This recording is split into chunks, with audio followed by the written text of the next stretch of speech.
Olá, gente, tudo bom?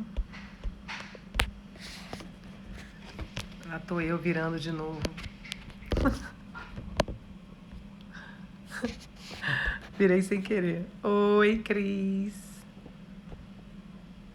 Então vamos lá. Quero escrever aqui um comentário. Então. Adolescentes. Hoje nós vamos falar sobre dois assuntos que estão muito relacionados um e outro: o fumo e o álcool. Boa noite, gente, tudo bom? Vou colocar aqui fixado. Boa noite. Hoje nós vamos conversar, dando continuidade às lives dos adolescentes, desafios e oportunidades que temos com eles, como são particularidades que eles têm, né, que eles possuem e que eu considero assim, que me tem feito fazer essas lives toda semana, é o quanto hoje em dia com a ciência a gente tem tanto conhecimento, né, e como usar esses conhecimentos a nosso favor, né? Sejamos pais de adolescentes, sejamos profissionais que trabalham com adolescentes em qualquer lugar, seja na área da educação, na terapia, na área da saúde, enfim, né? Qualquer lugar. Boa noite. Eu acho que a contribuição da ciência hoje nos dá assim uma estrutura, uma base para que a gente mude as atitudes necessárias que precisamos mudar em relação à forma de atuar e se posicionar diante desses jovens, né? O que é uma fase tão assim, como é que se fala? Tão própria, tão particular, tem tantas nuances próprias dessa faixa etária. E que durante muito tempo a gente vem falando somente da questão da criança, aí pula lá para o jovem adulto, né? O adulto, aí vai para a velhice, e o adolescente ficava aí perdido, né?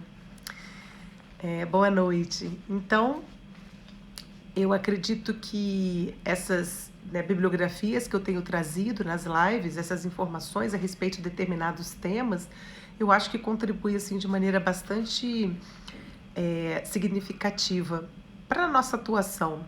Até mesmo que não sejamos pais, mesmo que não, boa noite, mesmo que não sejamos profissionais que atuam com essa faixa etária, mas a gente está sempre dentro de algum lugar, seja socialmente, seja na família, com pessoas com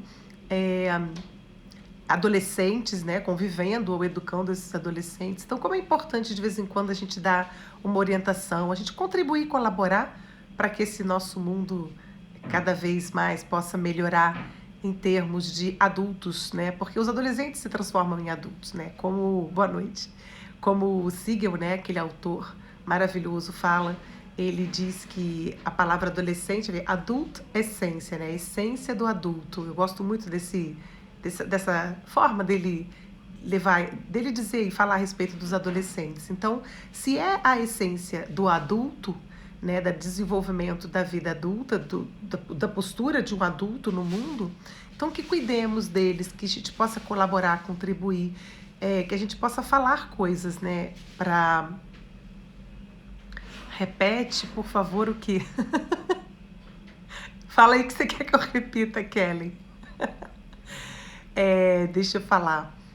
Eu estava outro dia pensando, né, refletindo que eu estava num lugar fazendo uma coisa. E um tratamento aí que eu faço toda semana, né, de imunidade, bem interessante, tratamento com ozônio, com autoimune, lá, autoemoterapia com ozônio.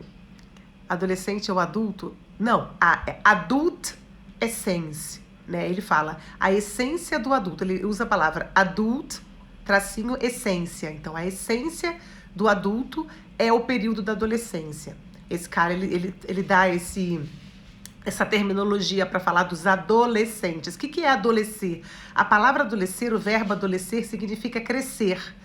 E é justamente nesse período que começa a adolescência, quando inicia a puberdade, quando você vê ali um jovenzinho, né, uma criança, por exemplo, que entra na puberdade, demarca a entrada na adolescência. E por quê? Porque o cérebro começa a passar por transformações e mudanças bem significativas. Nas outras lives que eu fiz, eu falei bastante a respeito das características, das particularidades, das qualidades, né, que o jovem passa nesse momento. E venho falando, né, em relação aos temas específicos que eu tenho feito, dessas características cerebrais, né? Tô falando de cérebro, fora todo o resto. Então ele diz que é nesse período que vai ter esse desenvolvimento cerebral, que começa por volta dos seus 11, 12 anos, até os 24 anos, o cérebro vai passando por essas transformações, por esses desenvolvimentos nas várias áreas que existem. E é bem interessante porque cada área tem uma função específica. Então, aqui na frente, que é o lobo frontal, pré-frontal, o lobo frontal, né? Ele ele é responsável por tomadas de decisão, por avaliar consequências lá da frente das nossas atitudes, por terminar tarefas, entre outras atividades. E o nosso cérebro, ele se desenvolve de trás para frente, então é um dos últimos lugares a ser desenvolvido nesse período dessa faixa etária. Então essa adolescência inicial, dos 11, 12, 13, 14 até os 15 anos, é bem intenso, tudo isso que a gente fala aqui. Já depois começa a amenizar, mas ainda está em desenvolvimento, e aos 20 anos, se não me falha a memória, essa parte aqui se completa de desenvolver, mas se completa, ela está plena, capaz para começar a atuar com toda a capacidade dela, só que ainda com pouca habilidade, tá? E ainda a gente observa que ainda em alguns adultos, após os 24 anos, ainda está em desenvolvimento. Então, eu acho que são informações assim, que eu estava falando, né, que eu estava num lugar e comecei a conversar a respeito de uma pessoa que tem um filho adolescente, pré-adolescente, né, aí nessa fase da puberdade, entrando na adolescência. Desculpa. E aí, a pessoa começou a contar algumas coisas, aí eu falei outras. Então, assim, eu sei. Por que eu tô contando isso?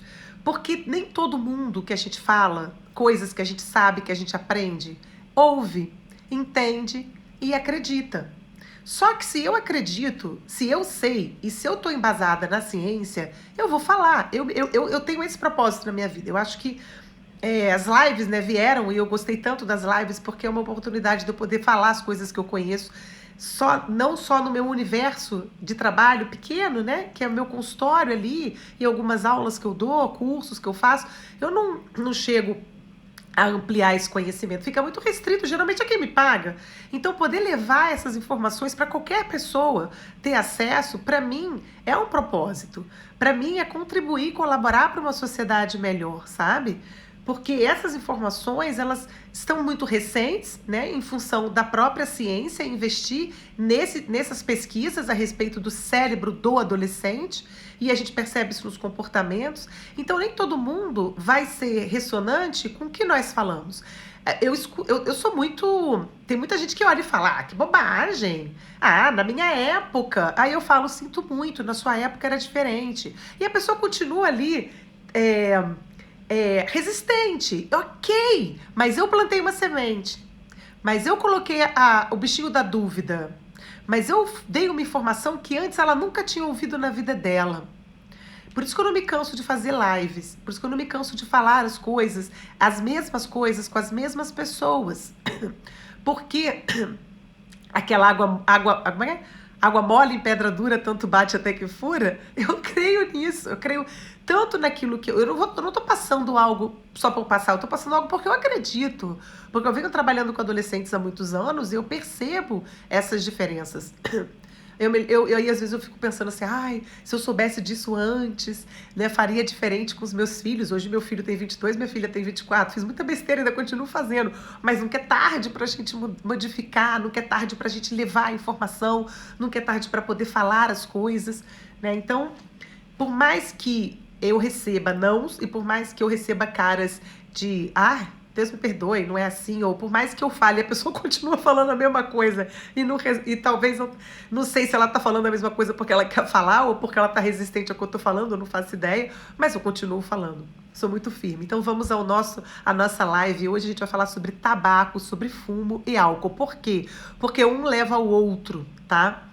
E são hábitos, são vícios que são adquiridos já há muito, desde a década de 50, que as propagandas, né, aquela coisa do status, do bonito, do conquistador, fumar, beber, até hoje. Tudo bem que a gente tem muita, como é que fala? Muita variedade de oportunidade, de grandes advertências que a gente tem aí nos próprios maços de cigarro, mas mesmo diminuiu um pouco, mas mesmo assim continua. E vocês vão entender por quê, em função da questão do adolescente, né? Então, o cérebro dos adolescentes e dos adultos, eles são muito distintos. E isso é muito importante a gente lembrar e saber cada vez mais. Por quê? Porque todas as vezes a gente olha para os adolescentes e a gente acha que a gente está vendo um mini adulto, né? E é bem distinto o cérebro de ambos, tá? Então lembra daquela live que eu falei do sono, que eu disse que da privação do sono, até porque todo um contexto ele funciona na contramão da necessidade do adolescente, do sono, de dormir? Então essa questão da privação do sono, ele leva ao fumo. Muitas vezes, essas privações de sono leva a beber, leva a consumir drogas, leva a fumar, leva muitas vezes a tomar aquelas coisas horrorosas lá daquelas bebidas, né, para poder ficar, né, acordado, ter concentração, para poder estudar. Só que é uma via de mão dupla e uma faca de dois gumes. Por quê? Porque pode me manter acesa, pode me manter acordada, disposta, entre aspas, mas o aprendizado, ele é muito deficitário. Às vezes ele nem acontece, tá? Então, o fumar, ele pode causar uma variedade de problemas cognitivos, o fumo, né, e comportamentais. Inclusive o transtorno de déficit de atenção com hiperatividade, que a gente olha e vê em algumas adolescentes e muitas vezes ali tá convivendo com pais fumantes, são fumantes passivos. O transtorno, né, de déficit de atenção e hiperatividade, a perda de memória, e também a gente tem associado a isso os QIs baixos. Todas essas grandes advertências que a gente vê hoje em dia, né, que mostra uma diminuição do tabagismo, porque a gente percebe, inclusive, não se pode mais fumar como se fumava em qualquer lugar. E todas as gerações anteriores, as pesquisas feitas em cima dos fumantes das gerações anteriores, a gente percebe aí essa devastação do fumo, o que ele faz no organismo, na mente, no aprendizado, no desenvolvimento da pessoa. Então, os adolescentes, eles iniciam muito mais rápido que os adultos, né, o vício, né? Adquirir o vício, a instalar o vício. Eles têm muito mais dificuldade de se livrar desse hábito, eles iniciam bem mais cedo, porque a necessidade do novo é absolutamente gigante para eles. E aí eles têm muita dificuldade para perder esse hábito, eles têm muita dificuldade de perder esse hábito, muita dificuldade de... como é que fala assim, de se esforçar, de avaliar o grau de prejuízo que isso tem. E é como se o vício, ele se incorporasse ao cérebro. E vocês vão entender por quê. Porque o cérebro do adolescente, ele tá ali, né? Teve uma live que eu mostrei e falei isso para vocês. O cérebro do adolescente, quando ele inicia na puberdade, a quantidade de substâncias cinzentas, que são os neurônios, são enormes. É uma variedade, é uma gama grande demais. É por isso que muda do pensamento concreto, que é da criança, para o pensamento abstrato do adolescente. Capacidade de pensar, de refletir, de falar, de conversar, de questionar as coisas. Uma criança não questiona tanto. A criança, ela é muito curiosa, ela pergunta muito, ela tem a sede do conhecimento também. Só que ela é muito concreta, muito mais concreta. O adolescente, com essa, né, imensidade de substâncias cinzentas que se instalam, ele tem uma curiosidade e ele vai para o pensamento abstrato. Mas a substância branca, que é aquela substância que faz a conexão de um neurônio para o outro, que são as sinapses, ela é infinitamente menor. Ela ainda vai evoluindo, vai se desenvolvendo. E aí, por isso essa dificuldade dele de abandonar o vício. É como se o cérebro, ele incorporasse o vício com muito mais facilidade do que se fosse um adulto, por exemplo, começando a fumar ou a beber. Então, e por o cérebro ser plástico, né, e muito mais apropriado para aprender, então o nosso cérebro ele é plástico, a gente já sabe disso, que ele é muito mais apropriado para aprender, o adolescente fica muito mais vulnerável ao vício, não tenha dúvidas, tá? Os processos de aprendizagem e de criação de vícios, eles são semelhantes na adolescência. É complexo. Então, o cérebro, né, os processos de aprendizagem e a criação de vícios, eles são semelhantes nos adolescentes. No caso da aprendizagem, o resultado é uma boa memória. No caso dos vícios, a ânsia e o interesse pela substância é cada vez maior. Então, ele está receptivo a tudo, o cérebro, na adolescência. Ele tem uma receptividade gigante. Ele tem, assim, uma capacidade de reter informação, de aprender coisas novas. E ele vai, né, liberando aquilo que não serve, aquilo que não faz sentido mais para ele. São as podas neurais que acontecem nessa faixa etária.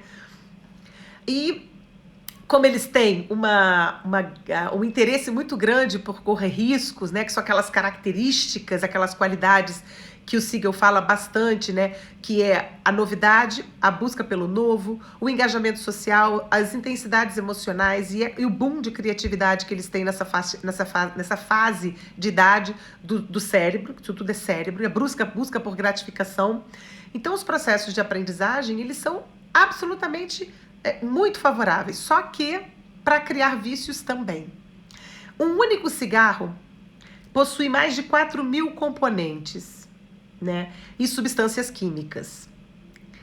E olha só, e algumas são bem tóxicas. Olha só algumas delas para vocês entenderem. O arsênico, que é um veneno, o cádmio, que é um metal e que é corrosivo, cancerígeno, a amônia, que é um dissolvente, e o monóxido de carbono.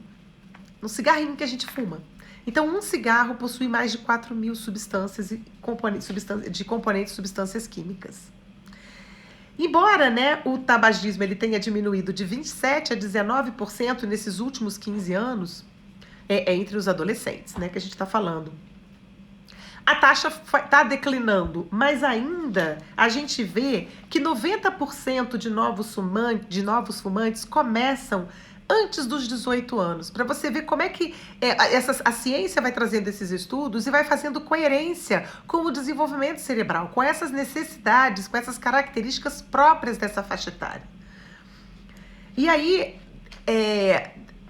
começar a fumar nessa faixa etária, inclusive, faz com que o hábito ele vá para o resto da vida. Fique mais difícil ainda de sair desse vício. Outras pesquisas apontam que, olha só que interessante, gente, que crianças rotineiramente expostas à fumaça do cigarro e charutos, na condição de fumantes passivos, né, podem padecer não só de problemas de saúde, como asma, cólica intestinal, doenças do ouvido médio, mas também sofrem danos do sistema nervoso, afetando o desenvolvimento de suas aptidões intelectuais e de raciocínio. Crianças que estão ali sendo colocadas, né, obrigatoriamente fumando passivamente, porque os pais fumam, os avós fumam e eles estão ali com essas pessoas. O problema de fumar produtos de tabaco, principalmente para adolescentes que nunca fumou, é que eles são excitantes, traz alívio de tensão e é uma atividade social. Lembra do engajamento social que a gente fala tanto dos adolescentes, que é uma das necessidades dessa faixa etária? Então, fumar é muito legal entre os amigos, né? E geralmente acontece. Aí, o que acontece com o córtex frontal, com o lobo frontal, que controla a capacidade de prever riscos, que são menos conectados do que nos adultos. Então, eles não conseguem prever, eles querem assumir riscos, eles gostam de riscos, mas eles não previnem as consequências. Eles não têm essa capacidade de prever as consequências. Isso tudo que eu estou falando, gente, é ciência. Isso não é invenção de nada, sabe? É ciência. Aí a gente vê muita gente falando assim, mas não é assim quando tem interesse em outra coisa. Então eu não sei se quer negar essa realidade, quer negar a ciência, entendeu? Ou se tá ali entrando em contato com alguma dificuldade dele de dar limite para os próprios filhos, eu não sei. Então o mau desenvolvimento do córtex pré-frontal ou o desenvolvimento prejudicado tem revelado tomada de decisões precárias na adolescência. Então até que eles estão começando a fumar, e eles querem parar de fumar, mas como parar de fumar, por exemplo? É difícil, porque ainda mais quando tá com os colegas, ainda mais quando tem o grupo, né? Ou a família, né? A pressão dos pares, que também dificulta bastante. Eu vou fazer um parênteses aqui. Eu não sei se vocês já assistiram ou se assistem, se vocês são contra ou a favor daquela série 13 Reasons Why, 13 Razões Por Quê. É uma série que já está na 4ª temporada.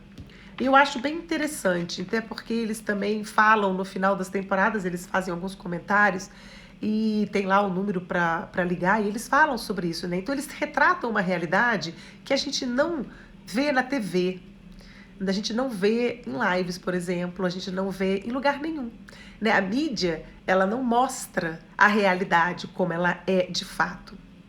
A mídia, ela é tendenciosa.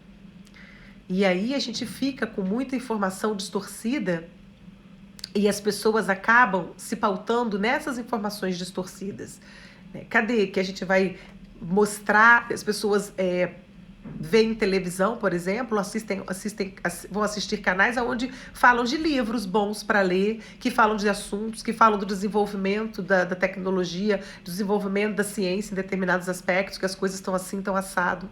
A gente vê muito pouco, né? É melhor ver outras coisas, né? É melhor ficar ignorante, que aí eu não preciso ter trabalho. A plasticidade cerebral na adolescência parece tornar a situação do tabagismo nessa fase muito mais problemática, tá?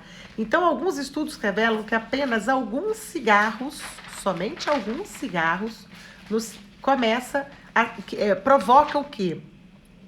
A remodelar e a criar novos receptores de nicotina, o que torna mais difícil abandonar o hábito de fumar.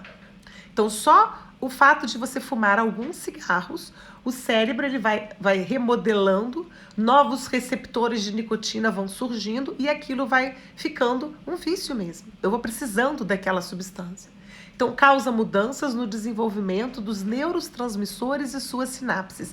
Como eu já falei, a sinapse da substância branca, como já são poucas perto da quantidade de neurônio, então a capacidade de fazer conexão com uma informação e outra é muito difícil, às vezes inexistente em determinadas faixas etárias, determinadas áreas cerebrais. E aí o cigarro ele faz o quê? Ele impede, ele inibe, ele prejudica. Então, alguns sintomas de abstinência quando o adolescente está ali e deixa de fumar.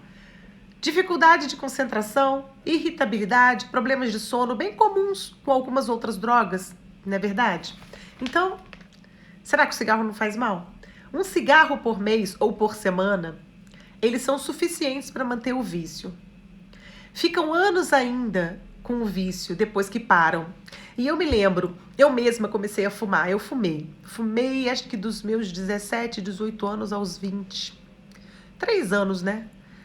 E eu me lembro que fumar, depois que eu vou falar do álcool, né? Me levava a beber. Então eu ia pra faculdade, ficava lá fora, bebendo e fumando, mas não comia não, porque não dava fome, né? Eu não sei como é que eu consegui estudar tanto, acho que eu parei de fumar, né, logo. Ajudou bastante. Então, eu me lembro que quando eu parei de fumar assim. Eu peguei o cigarro e falei, cara, esse aqui é o último cigarro que eu... porque também eu sempre fui muito esportista, gostava de esporte, e começava a ficar ofegante, não aguentava. E aí eu falava, não, vou parar com isso daqui, não tá me fazendo bem. Aí parei de fumar, peguei o cigarro e falei, esse aqui é o último maço que eu fumo, e fumei, foi o último maço. E eu me lembro que depois de uns tempos, depois de um ano, por exemplo, 2, eu sentia vontade de fumar. Sentia mesmo vontade de fumar. Só que eu não fumava. Eu devo ter tido 1 ou 2 recaídas saindo nessas boates da vida com uma prima minha, que eu bebi e fumei. Deve ter fumado um cigarro assim, mas, cara, você sente vontade. Você sente vontade, né? É impressionante. A dependência de nicotina também é muito presente em pessoas com transtorno de humor, né? a depressão, por exemplo.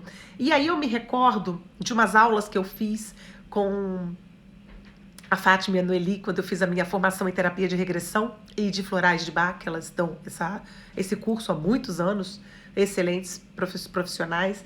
E eu me lembro que a gente falava de alguns aspectos dos níveis de consciência.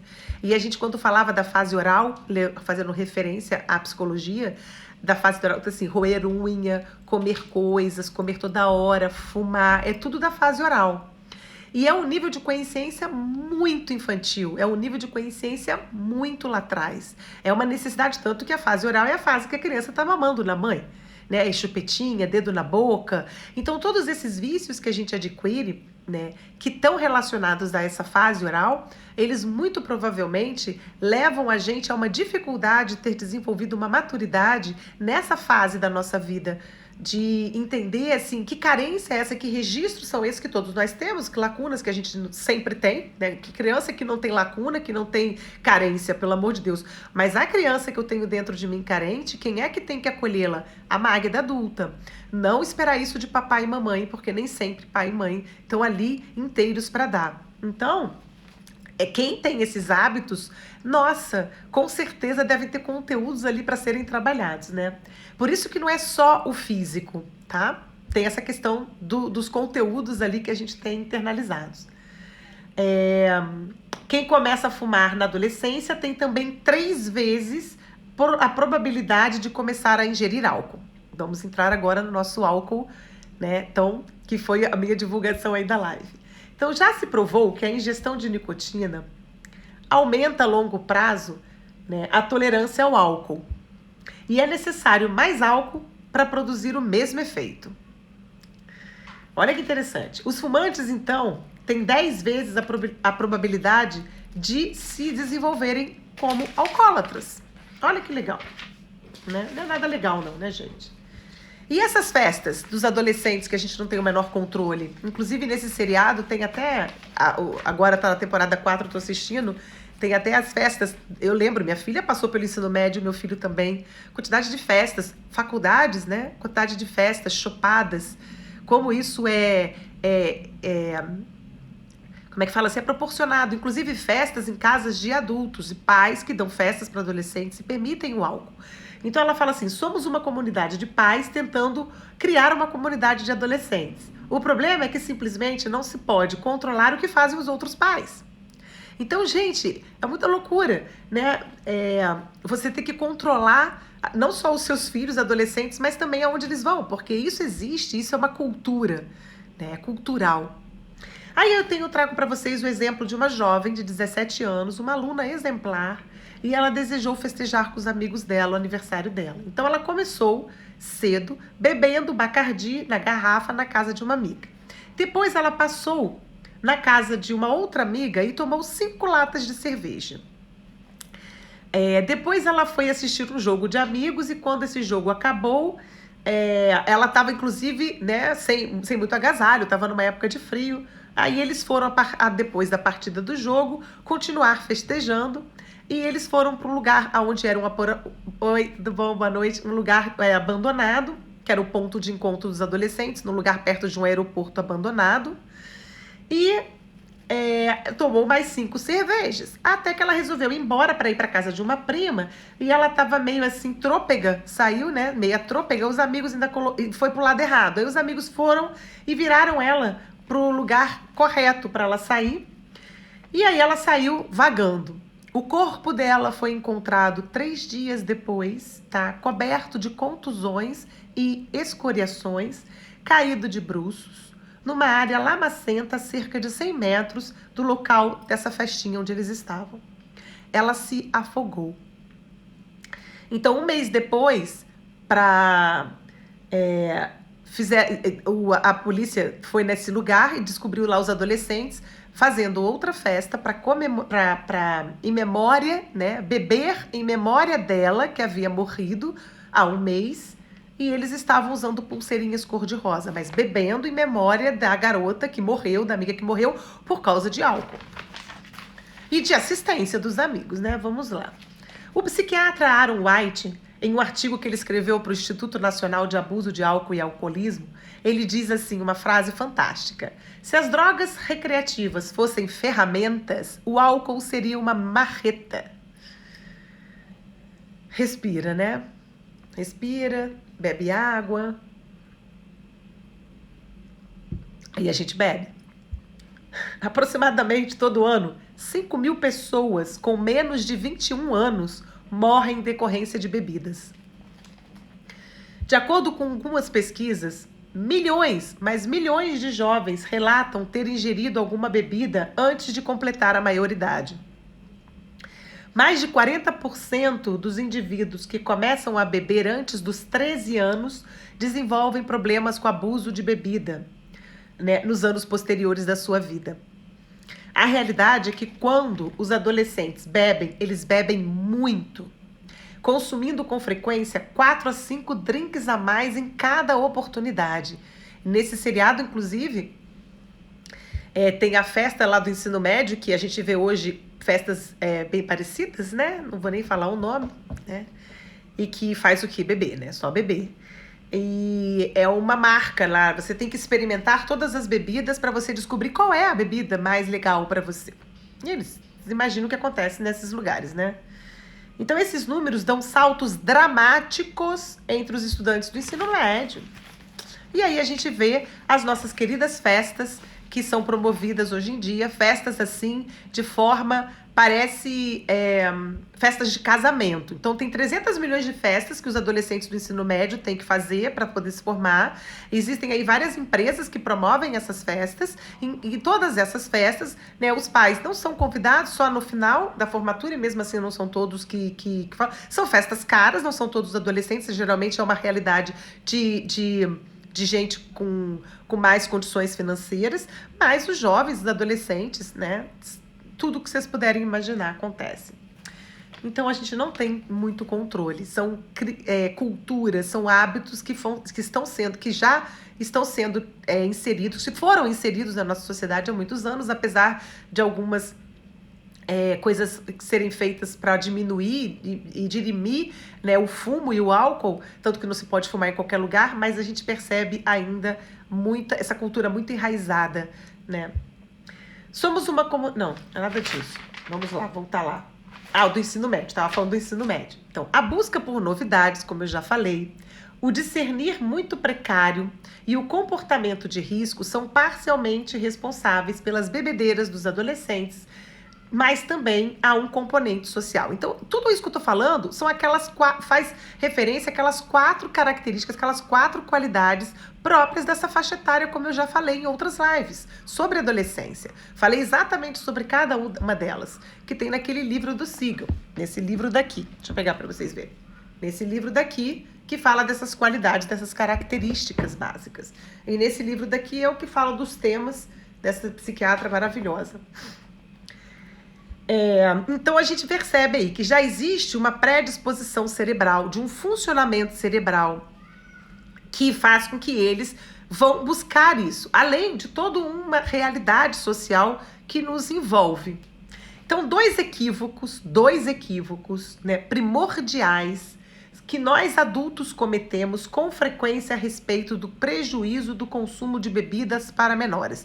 E ainda tem pais que eu vejo que dão bebidas para os filhos adolescentes, que dão bebidas para os filhos crianças. Avós, qual o problema? Experimenta aqui. Primeiro equívoco, né? Bem significativo. Tendemos a pensar que o corpo e o cérebro jovem do adolescente não são tão maduros quanto dos adultos e, por conseguinte, não estão igualmente equipados para lidar com os efeitos fisiológicos imediatos do álcool. Segundo equívoco. Por outro lado, justamente por causa da juventude e da inexperiência, tendemos a crer que os adolescentes podem recuperar-se mais depressa que um adulto depois de uma bebedeira. Afinal, são resilientes e estão no auge da sua potência física. Não é nada disso que acontece. O cérebro adolescente, comparado ao do adulto, lida muito melhor com os aspectos sedativos de ingestão de bebidas alcoólicas, inclusive sonolências e ressaca. e a falta de coordenação. Então, sonolência, ressaca e falta de coordenação, eles lidam muito melhor com os efeitos sedativos, né, e com os adultos. Porque os neurotransmissores GABA, que inibe o disparo das sinapses, é acentuado pelo álcool. Os receptores de GABA aumentam em quantidade durante toda a adolescência. Com menos receptores de GABA que os adultos, os adolescentes, eles principalmente os mais novos, experimentam um número menor de efeitos inibitórios que são favorecidos pelos níveis altos de GABA dos adultos. O que isso significa? Então, menos inibição da atividade com estímulos cerebrais significam menos sedação, menos prejuízo das habilidades motoras, menos problemas de coordenação. Menos inibição significa mais tolerância. E aí, acrescido essa questão do social, eu coloco no Stories. Você quer os dois? É esse daqui, o cérebro adolescente. Eu vou colocar no Stories para vocês. Se quiserem mandar também uma mensagem para mim, eu mando para vocês a foto. Então, vocês percebem como cerebralmente a coisa acontece? Como no cérebro, tá tudo aqui no cérebro. É química. Então, eles têm uma predisposição maior. Não é porque eles são assim ou são assado. É porque o cérebro, ele recebe melhor, ele se vicia mais rápido, né? Ele tem uma tendência, como dos receptores, a quantidade, ele tá em desenvolvimento, tá durante toda a adolescência, ainda crescendo, então eles têm uma tolerância muito maior para bebida. Então eles vão beber cada vez mais, eles bebem muito mais. E isso causa danos assim que, entre eles, né, cognitivos, comportamentais e afetivos, os danos. Dentre eles, déficit de atenção, depressão, problema de memória, redução do comportamento orientado para metas. E o dano parece ser pior nas meninas. Por quê? Porque o cérebro das meninas amadurece ligeiramente mais cedo que o dos meninos.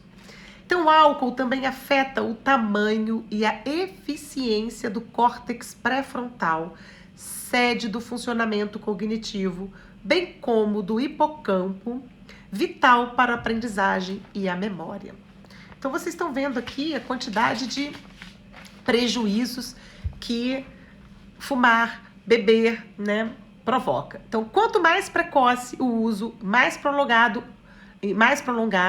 o menor o nosso hipocampo. Então, o álcool bloqueia os receptores de glutamato, fundamentais para a construção de novas sinapses.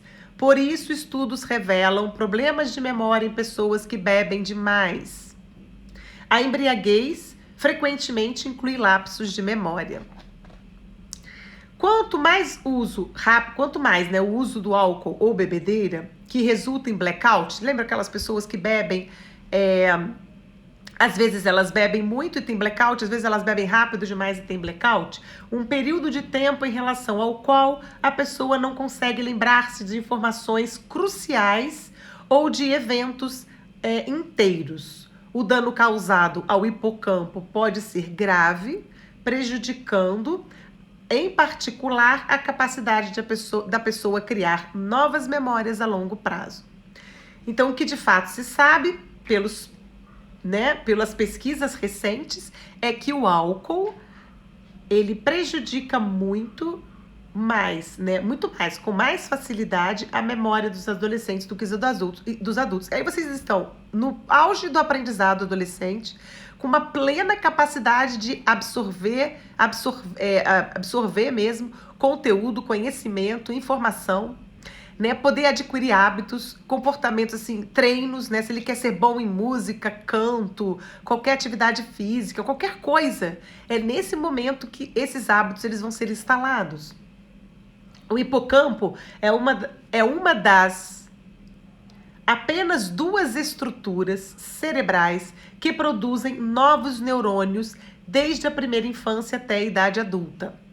A neurogênese hipocampal ela é importante para a aprendizagem e a aprendizagem ela é afetada pelo álcool. O álcool não somente mata neurônios do hipocampo, mas também prejudica a capacidade dessa estrutura de produzir novos neurônios. Apesar da plasticidade que o nosso cérebro tem, fica sim alguns prejuízos. Eu atendo alguns adultos que já foram viciados em algumas drogas, tipo maconha, que bebem muito. Então, querida, falei desse livro aqui, eu parei para dar uma lida. Nesse livro, essa autora, psiquiatra, fala de todos esses temas, tá? Todos esses temas, inclusive álcool e fumo. Tem capítulos específicos para ela, que é uma das coisas que eu tô trazendo aqui, algumas informações desse livro, tá? Então, alguns comportamentos associados ao consumo, né, do álcool na adolescência. A rebeldia, tendência a praticar atividades nocivas, depressão, ansiedade. Quem é que conhece adolescentes assim que estão passando por essas dificuldades, por essas... Para adolescente ler, sim. Esses livros são recomendados para adolescentes ler, não só para os adultos, tá? Eu vou falar aqui no final da live a respeito sobre isso, exatamente sobre isso, tá?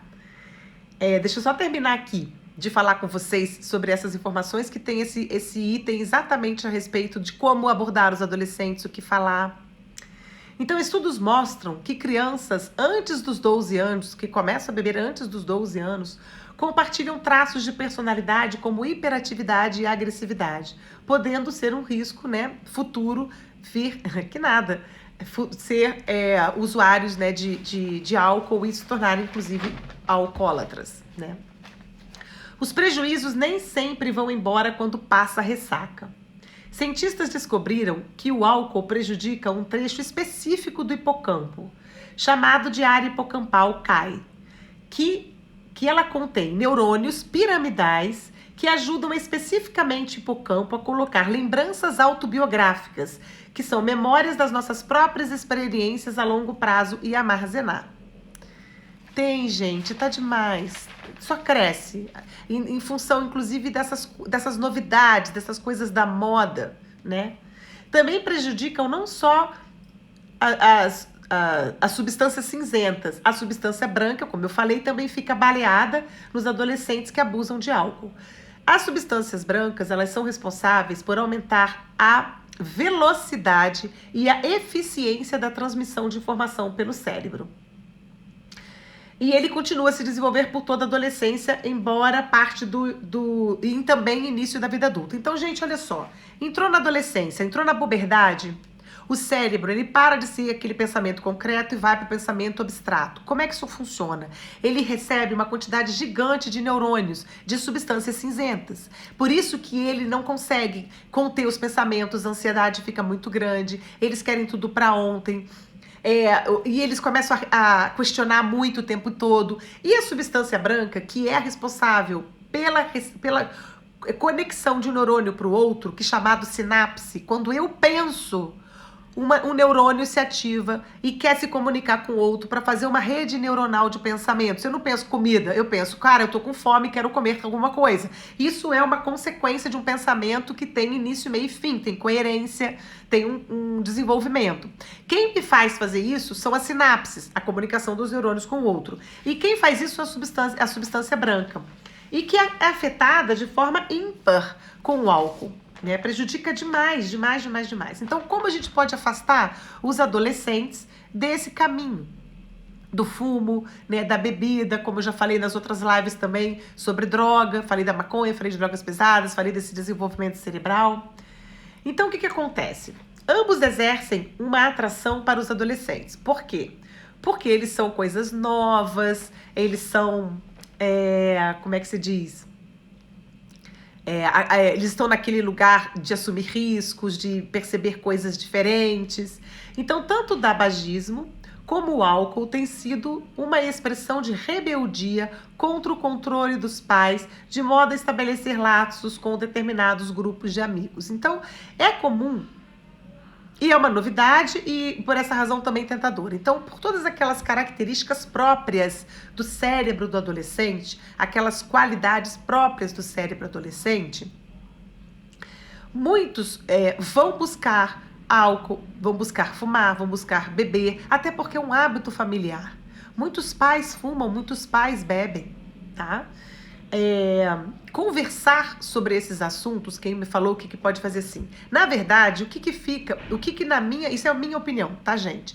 Eu acho que dar literatura para ler, levar informação, mandar uma live, mandar um YouTube da vida falando sobre determinados assuntos, é super interessante, mas nem sempre os adolescentes vão ouvir ou vão ser receptivos àquilo que o adulto, seja esse adulto um pai, uma mãe, um avô, talvez um educador, ou que esteja orientando a eles. Então, na verdade, a fala, a comunicação, ela é muito mais favorecida. Então, estudem vocês, leem vocês, levem as informações, tragam embasamento teórico. Porque nem sempre eles vão ler, nem sempre eles vão buscar por eles. Vocês podem dar, óbvio que podem dar e devem. Esses livros todos são de leitura muito fácil, mas é importante que vocês também falem. Por quê? Porque a comunicação, né, entre os adolescentes, conversar sobre esses assuntos com os adolescentes, sobre os efeitos, sobre os danos, sobre as consequências, ensinando sobre o desenvolvimento cerebral, como o cigarro fisga o cérebro e ele vai querer mais e mais e mais. Por isso que tem gente que fuma um cigarro por mês, um cigarro por semana, e o vício tá ali, e tá ali se instalando. Então, tratar os nossos adolescentes com respeito é uma das primeiras coisas que a gente precisa fazer. Então, xingar, botar de castigo, desmerecer, diminuir, desqualificar, não ajuda nem adolescente, nem criança, nem adulto, tá? Reconhecer que eles são capazes de aprender, de que o exemplo dos pais é responsável são estímulos para que os adolescentes sigam o exemplo dos seus responsáveis. Sim, isso é muito importante. Eu vou falar aqui daqui a pouquinho isso, sobre essa questão do exemplo, tá? Então, tratá-lo com respeito, eu vou falar.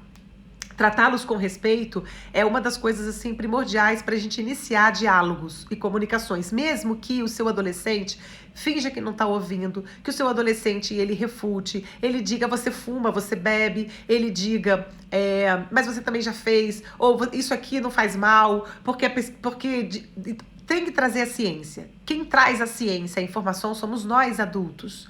Eles vão olhar ali, vão pesquisar ali, mas eles não têm tanto esse conhecimento como nós. E por isso que a gente tem que ser mais estudioso, né? Ter sustentação nos nossos argumentos.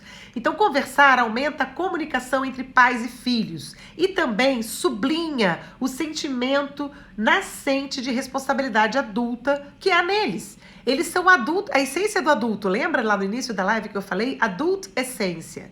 Então, a gente precisa fazer esse papel o tempo todo. Educar um adolescente, ser pai de um adolescente, pai e mãe de um adolescente, tão difícil quanto da criança. Os dois dão trabalho, são trabalhos diferentes, porque são realidades diferentes. É isso aí. Vou falar. Então, eles são reféns dessas campanhas sedutoras, né? Falar a respeito do custo, quanto custa comprar uma droga, comprar um cigarro, comprar um álcool, isso custa dinheiro, né? Como é que eles administram a questão financeira, como é que é isso ensinado, como é que isso é dado, como é que isso é falado dentro de casa, tá?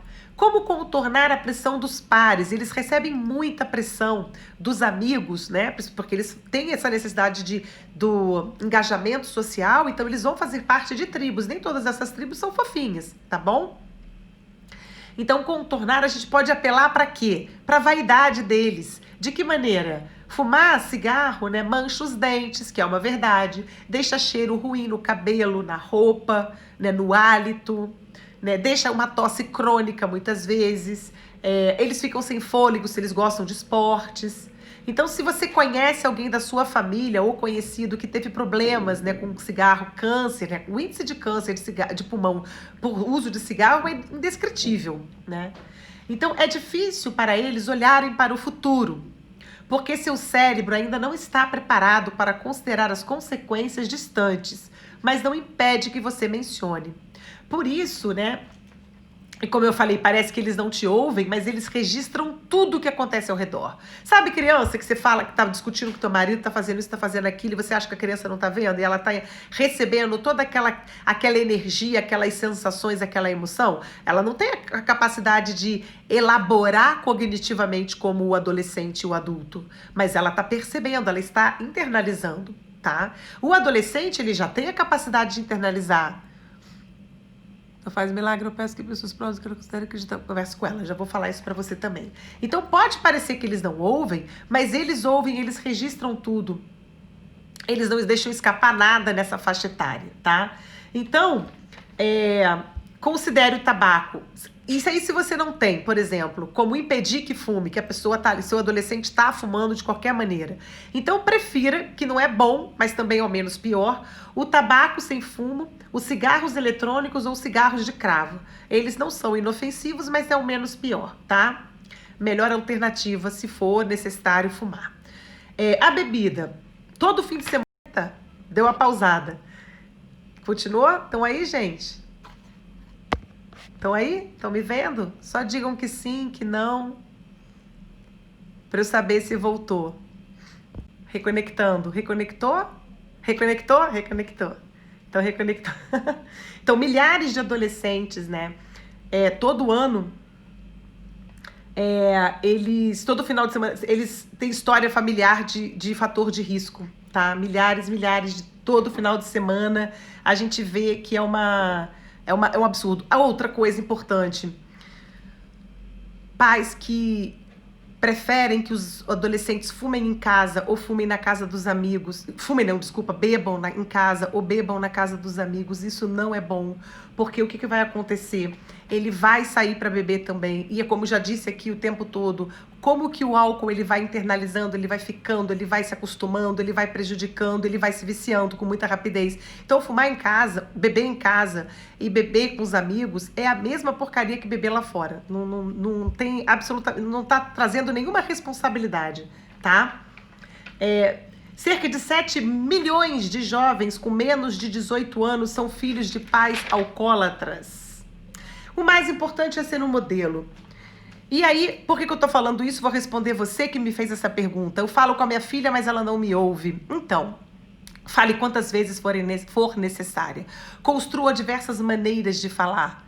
Fala no áudio do WhatsApp, fala com ela, fecha a porta do quarto, fala, você vai me ouvir, você querendo ou não, e você fala. Mas essa fala tem que ser assertiva, tem que ser respeitosa, tem que ser afetiva, tem que ser acolhedora, mas com firmeza. Não adianta xingar, não adianta brigar. Se precisar colocar castigos, coloquem castigos. Eles precisam de limites. Castigo é uma forma de estabelecer limite. Mas eles precisam saber por quê. Eles precisam de informação. É importante dizer, estou fazendo isso por causa disso. E aí fazer acordo se necessário, mas não entrar no desequilíbrio. Porque se você entra no desequilíbrio, se você grita, se você berra, se você xinga, o que você está ensinando? Gritar, xingar e isso tudo que eu falei. Então é óbvio que o adolescente ele já xinga, ele já fala com impulsividade, ele já fala sem controle, ele já fala sem freio. Se você faz a mesma coisa, o que você está ensinando? Não pode gritar, minha filha. Quem é que tem condições de fazer isso? Um adulto que se trata, um adulto que se conhece, um adulto que se trabalha. Gente, ninguém é perfeito do jeito que eu tô falando, mas a gente tem que treinar isso. Nós precisamos treinar equilíbrio. Se a gente não tá legal pra falar agora, quantas vezes acontecem coisas com meus filhos que eu ligo pra minha irmã e desabafo com a minha irmã, falo com meu marido, dou meus ataques, ligo para algumas amigas, vou para minha terapia, converso sobre esses problemas com a minha terapeuta, e aí sim eu chamo meus filhos para conversar. E aí sim eu vou comunicar, travar uma comunicação.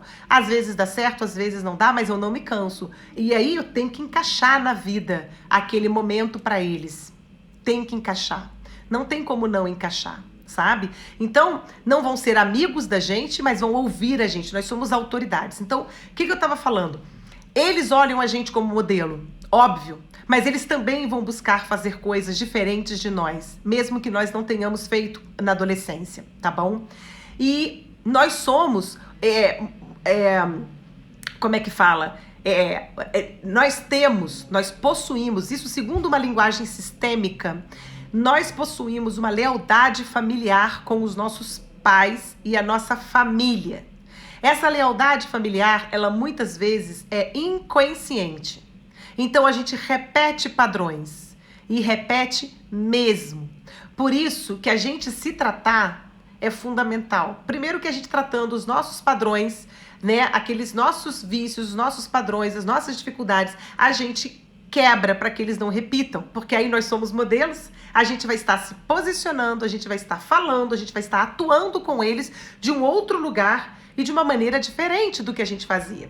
Então isso já é a primeira coisa. Segundo, comunicação, conversar. Mesmo que não queira ouvir, eu já sei isso que você vai falar. Ok, eu vou falar de novo. Você vai me ouvir. Eu sou sua mãe. Senta aqui. E vai tampar a cabeça, aí se botar fone, tira, porque não tem como falar e ouvir música. Mas se fechar a cara, fechou a cara. Cara feia, não mata ninguém. Agora, o adulto que se deixa desequilibrar, tá desequilibrado. O adulto que não tem pulso firme, tá desequilibrado. O adulto que grita, o adulto que berra, o adulto que xinga, tá desequilibrado. Então, se nós somos modelos, a gente tem que buscar o equilíbrio. Por isso que a gente tem que buscar o centramento antes de buscar a conversa. É óbvio que tem momentos que a gente tem que agir, né, de forma imediata, tem que dar aquele limite e vai puxando os cabelos mesmo. Que horror eu falando isso. É uma forma metafórica de falar. Entra aqui, fecha a porta do carro, vem aqui, vou te buscar. Eu já busquei minha filha várias vezes em alguns lugares, que ela ficou puta comigo, mas eu busquei, botei ela dentro do carro e botei ela lá. Por quê? Porque alguma coisa me dizia assim, sabe? Ela fala, você era uma mãe maluca quando eu tinha 14 anos. Não era fofa, gente. Não fui fofa. Se eu soubesse tudo que eu sei hoje, com certeza, eu faria algumas coisas diferentes. Mas eu faço hoje diferente. Ela tá com 24 e eu continuo fazendo diferente. Então, errar e falhar, todos nós erramos e falhamos. Meu filho tá com 22. Nossa, como eu gostaria de ter feito coisas diferentes com ele, mas hoje eu faço diferente. Então, o mais importante, desculpa, é a gente... lógico que já fiz escândalo na rua, quem não fez, amiga?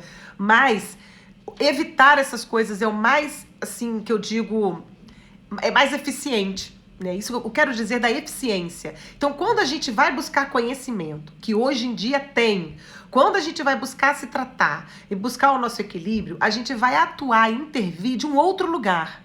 E isso é que é o mais importante, porque nós vamos continuar sendo modelos para eles. Sempre, sempre, sempre.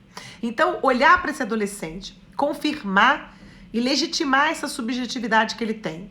Buscar entender como é que funciona essas questões cerebrais, ciência, para entender o comportamento do seu filho. Buscar essas informações com profissionais que trabalham com isso, que sabem disso, para orientar vocês. Buscar tratar vocês na própria questão individual de vocês, sabe? Na terapia, tratar a adolescência que tem dentro de adolescente de vocês, a criança de vocês. Isso é fundamental. Vocês não vão ser perfeitos sempre, não vão ser um suprassumo do equilíbrio, mas vão ter muito mais atitudes equilibradas do que desequilibradas. Isso eu garanto para vocês. Então, não é fácil, é difícil, mas não é impossível. E quanto mais informação, mais consistência a gente tiver, melhor. Porque a gente não pode contar com aí fora. Aí fora não traz essas informações. Aí fora traz distrações, outras, e incita essas outras coisas aí que a gente já falou, que várias delas. Então é importante que a gente busque, que a gente se trabalhe e que a gente busque essas informações e eles prestam atenção. Mas prestam porque eu atendo adolescentes e os adolescentes que eu atendo falam coisas que os pais falam para eles e que os pais não têm noção. E quando eu faço as intervenções com os pais, eu faço questão de mostrar para esses pais o quanto tudo que eles falam é importante e os adolescentes retêm, porque para os pais eles não contam, mas para nós psicólogos e terapeutas eles contam, para os amigos eles contam. Tá? Então, o que vocês pais falam, fica. Eles podem não mostrar, não demonstrar, mas fica. Isso eu garanto mesmo. Por isso que é muito importante a gente buscar o nosso crescimento, buscar conhecer as coisas, buscar o nosso equilíbrio nos momentos necessários e quando a gente for se comunicar com eles, não deixar de se comunicar, levar essas informações. Outro dia, conversando com meu filho, ele falou, como é que você sabe disso da onde? Eu peguei o livro e mostrei, olha aqui que eu tenho estudado pra caramba. Aí ele ficou me olhando assim. Então, eles têm na gente, né, um lugar, né, que eles ouvem. Podem não demonstrar, mas eles ouvem. Então, continuem falando, tá? Gente, ó, estamos chegando no final. Temos um minutinho só de final de live. Então, como sempre, as lives ficam aqui no meu IGTV. Também eu coloco lá no meu canal do YouTube, tá? E essa quarta temos uma live fantástica com um grande amigo terapeuta. Vamos fazer uma interlocução de saberes. Eu sou psicóloga e ele é terapeuta, e a gente vai falar sobre essas questões, a questão de ser do psicólogo e do terapeuta, essas diferenças. Sempre ir buscar estava sempre no meio dos amigos deles para eu ajudá-los na sua autonomia. É isso aí, faria tudo de novo. É isso mesmo, ficar junto com os amigos, saber onde eles estão. É isso, gente. Então, quarta-feira tem live aí com um amigo meu, tá? E segunda que vem, mais uma live dos nossos desafios e particularidades do adolescente. Beijos no coração de vocês e muita, muita gratidão. Tchau, gente.